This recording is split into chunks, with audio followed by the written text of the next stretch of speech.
ನಮಸ್ತೆ. ಭತ್ತ ಕುಟ್ಟಿ ಅಕ್ಕಿ ಮಾಡಿ ಅನ್ನ ಮಾಡೋಣ. ಸುತ್ತಲಿರುವ 10 ಜನಕ್ಕೆ ಅನ್ನ ಹಾಕೋಣ.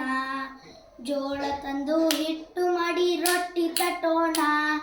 ರಾಗಿ ಗೋಧಿ ನವಣೆ ಸಜ್ಜೆಯ ಸೇರಿಸಿಕೊಳ್ಳೋಣ. ತೊಗರೆಯುದ್ದು ಬೇಳೆ ಮಾಡಿ ಇಡ್ಲಿ ಸಾಂಬಾರ್ ಮಾಡೋಣ. ಹೆಸರು ಕಡಲೆ ಮಡಕೆ ಬವಣೆಯ ಮೊಳಕೆ ಕಟ್ಟೋಣ. ಶೇಂಗಾ ಬಿಸಿ ಹಿಂಡಿ ತೆಗೆದು ಎಣ್ಣೆ ಪಡೆಯೋಣ. ಎಳ್ಳು ಕುಸುಬೆ ಸೂರ್ಯಪಾನ ಜೊತೆಗೆ ಒಯ್ಯೋಣ. ಹಸುವನ್ನು ಹಿಂಡಿ ಹಾಲು ತೆಗೆದು ಮೊಸರು ಮಾಡೋಣ. ಮೊಸರು ಕಡೆದು ಬೆಣ್ಣೆ ತೆಗೆದು ತುಪ್ಪ ಮಾಡೋಣ. ಸೊಪ್ಪು ತರಕಾರಿ ಎಲ್ಲ ತಂದು ಅಡಿಗೆ ಮಾಡೋಣ. ಒಪ್ಪವಾಗಿ ಅನ್ನ ಮುದ್ದೆಗೆ ಒಟ್ಟಿಗೆ ಬಡಿಸೋಣ. ಕಬ್ಬನ್ನು ಹಿಂಡಿ ಹಾಲು ತೆಗೆದು ಬೆಲ್ಲ ಮಾಡೋಣ.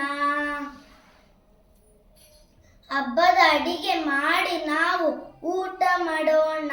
ಧನ್ಯವಾದ.